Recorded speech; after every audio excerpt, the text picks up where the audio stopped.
Welcome back, and today I will be going over and breaking down the ending to the Fantastic Four First Steps, and we'll also be diving into the post-credit scene for this film and where this film as a whole takes us. As always, if you have not yet seen the film, go watch it first and then come back as there will be spoilers ahead. This film ends with our first family defeating Galactus and using the teleportation device that was established early in the film to launch Galactus trillions of miles into space without his ship, as he will be stranded with no way back for now. The final battle for this film has the most action, and this film doesn't have many action scenes aside from the beginning montage recapping who this team is and has fought in their time, which establishes that they have been the Fantastic Four for 4 years at this point in time. The other big action scene is when they go to confront Galactus and we get to see his ship destroying a planet firsthand, and when they refuse to give up Franklin, the chase through space with the Silver Surfer. Reed's plan to avoid Galactus in this film is to teleport to Earth, and he plans to do this using his teleportation device. Nations around the world help build more devices to assist in teleporting the planet. This plan is halted at the final countdown when the Silver Surfer destroys these devices. Johnny and Shala Ball have a heartfelt conversation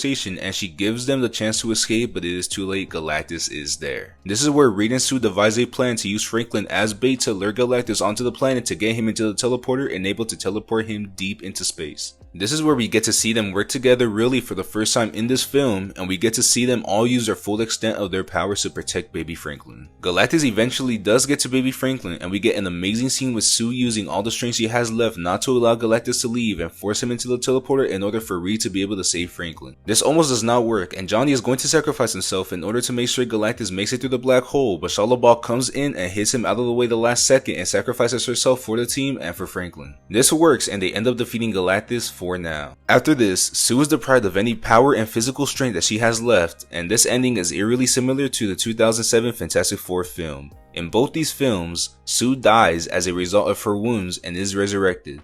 In that film, the Silver Surfer does this, but in this film, Franklin revives his mother using his cosmic power, as he is one of the most powerful beings in the whole multiverse. This leads us to the last scene of the film, which shows the team back on the Ted Gilbert show from the beginning of the film, but they get another emergency alert and they have to leave in order to handle the call. Now, the ending to this film, Galactus does not die as we can see, and the team did send him far away, but he can always come back, and I believe that he will. If Marvel does adapt Galactus fully from the comics, he will be back sooner rather than later. In the comics, Galactus has the ability to teleport, and this is without his ship. He also has the ability to travel through time. He rarely uses this in the comics, but he does have the ability. We know that there will most likely be multiple villains in the next two Avengers films, most notably Secret Wars. I can see Galactus making a return in this film in search of Franklin.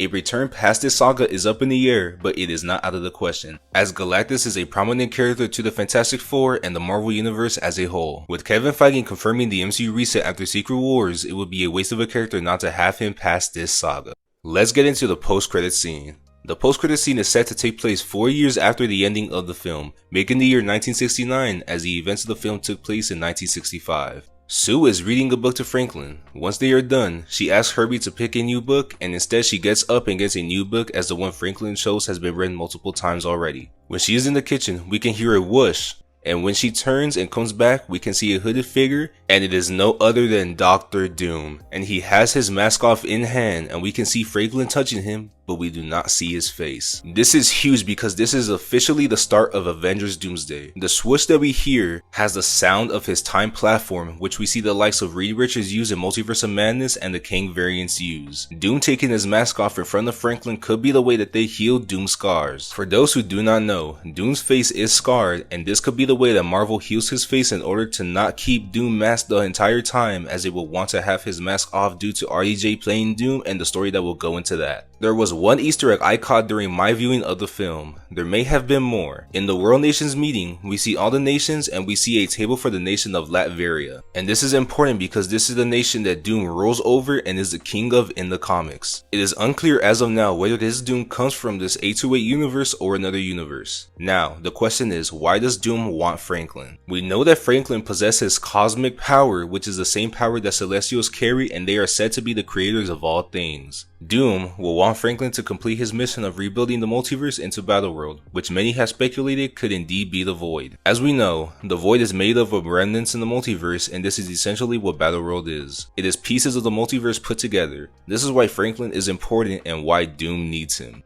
This post-credit scene and the Thunderbolts post-credit scene both directly lead into Doomsday. With Doomsday coming next year and Spider-Man Brand New Day being one of the only projects that may have any ties to that film, this will be the last key we get heading into Doomsday. Let us know down below what you thought of this film's ending, and let us know what your theories are of what Doom's plan could be heading into Doomsday and what do you see happening. Follow us next at Films HQ. If you enjoyed this video, make sure to drop a like and hit the subscribe button to help the channel grow. Turn on notifications and never miss an upload, and until next time, God bless. See you soon.